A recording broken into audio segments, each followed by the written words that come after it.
Hey Gearfax people, today I'm looking at Korg's D4. This is an older multi-track recording system, only runs at 32 kilohertz, but it has a whole lot of tricks up its sleeve.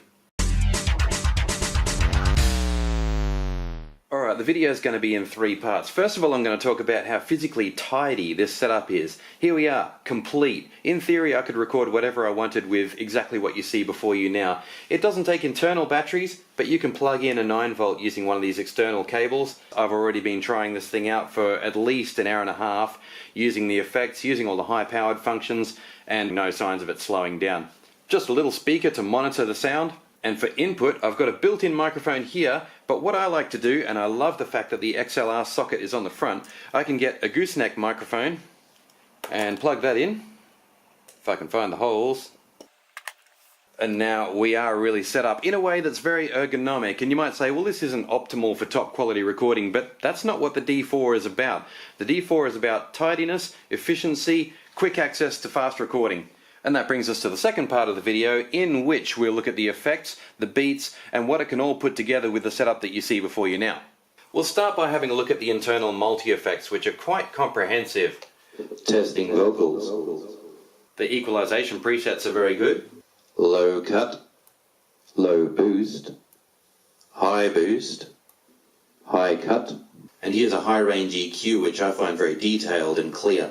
And if your singing's all over the place like mine, we've got soft and hard limiters. And this will keep your voice within a specified decibel range. Then we've got the fun stuff like phaser, pitch shifting. And this can be edited. Testing. Right down to 2 octaves below and 2 octaves above. Wow. This is a delay that I find very interesting, modulated delay. Testing. Okay, let's try changing a few parameters. More feedback. Longer time. Flanger, of course, always a very fun dynamic effect. Simple chorus, which can be used in stereo or mono. And of course for guitar there's a whole range of other effects. This might sound a little bit rough because we're going to hear these guitar sounds through the little speaker I showed you a moment ago, but I will take the recordings directly off this unit and put them into this video so you can hear how clearly it comes through.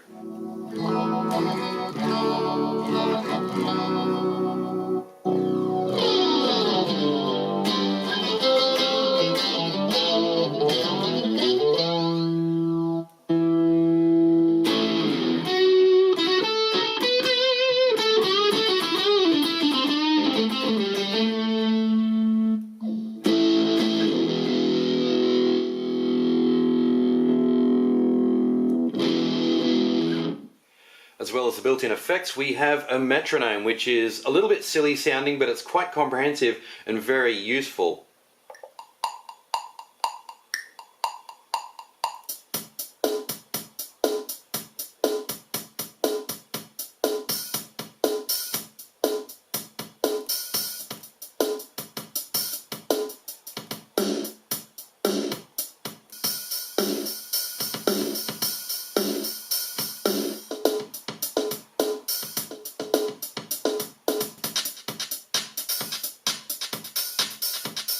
So you can hear the rhythms sound very weak and kind of like a ping pong ball bouncing around, but they're useful and it covers all styles. So now I'll show you the sound that the D4 has actually recorded. Don't expect miracles, but it gets the job done.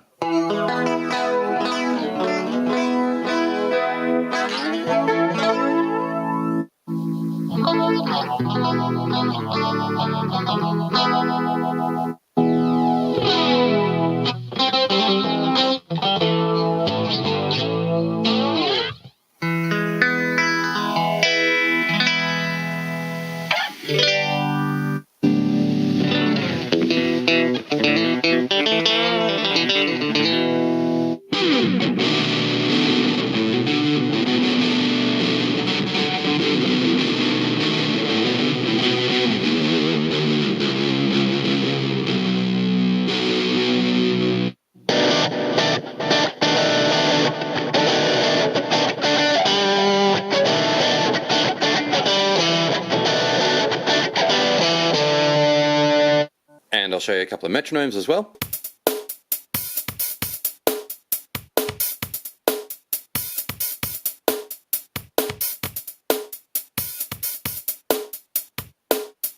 So when you think about it, in this tiny little system here, we've got all the tools that we need to create a complete demo. I notice that our display is fading out now, so I guess a 9-volt battery will give you about 2 hours of working time. So with the next part, with the tools I've just shown you, we're going to do a really basic recording. The record button will start the metronome so we can have a bit of an audition.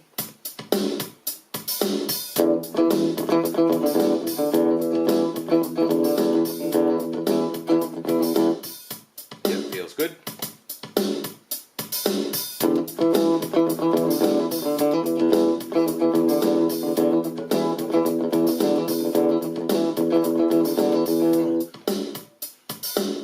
Just 4 bars there because I can loop that using the editing system.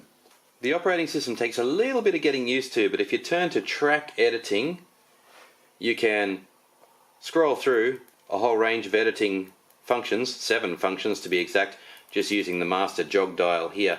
So what we want to do is copy the first track. So enter again, copy to the first track.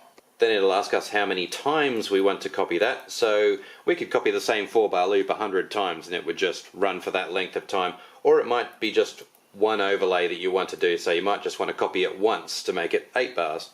Then we set an in time and an out time. So that's the bracket of data that we're going to copy.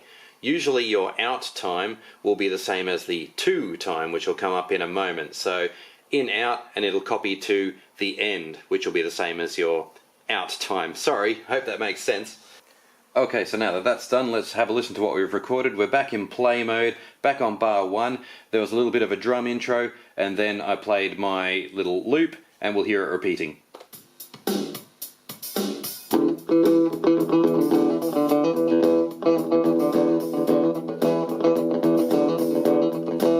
And here's the loop. So into bar 6, and we're repeating.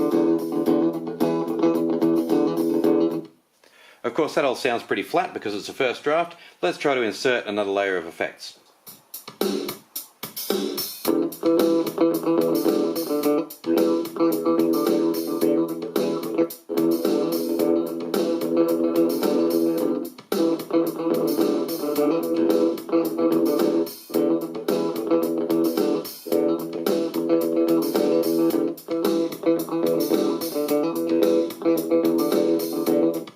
I have to admit, GearFacts friends, showing you everything I just showed you was very hard to do. I had been warned that operating the D4 was a bit tricky, but there's no doubt it's a very good toolbox. Let's have a closer look at the physical features. First of all, I want to mention that XLR socket, right where it should be, top left front panel. Down here, watch out for these little switches next to the inputs. They have to be set correctly according to what type of instrument you're plugging in and where you're routing it to. It seems straightforward enough, but because they're out of sight on the back panel, it's easy to forget to set them correctly. The speaker was connected to that master out RCA system there. Foot switch there, just to start stop foot switch. USB right from the dawn of the USB communications era. And the D4 only just scraped into that era. Master value dial there if you're changing the amounts of anything in your system. The mode switch here, this is your master menu, so turn that to any of those points and you'll be controlling the relevant utility function. Most of the time you'll be in record mode, but you'll have to switch to rhythm occasionally. The locate points are very important, and of course you can do a bit of file management on the right hand side there. Very complicated in the middle, I won't go into it, but basically all of these sliders and dials are multifunctional. So it's much more than just a 4-track mixer. You can control your effects parameters and all kinds of other things there. Down here, more effects routing. The dial at the top left of your screen controls all your amp simulations, and within each of those you'll find a greater list of effects which will throw in some modulations and ambience. These 4 buttons at the bottom left show us that we can have multiple layers of effects, and you can lay more down after you've recorded your track. It doesn't have to be done on the first take. So it's complex and it feels a little bit choked to use, but when you consider it's all in a unit the size of my medium to small sized hand there, it's pretty impressive. That's all I have to show you on the Korg D4 today, GearFacts friends. This has been a tricky review to put together because it is a tricky machine to use, but it's quite rewarding. It's a sketch pad, it's a studio tool, it's an idea forming machine. Good for catching things quickly and fairly comprehensively. Certainly not a mastering tool, but it does its job nicely. Anyway, I'd be very interested to hear your comments. As always, please like, comment or subscribe. I'll see you on the next Gear Facts video. Take it easy.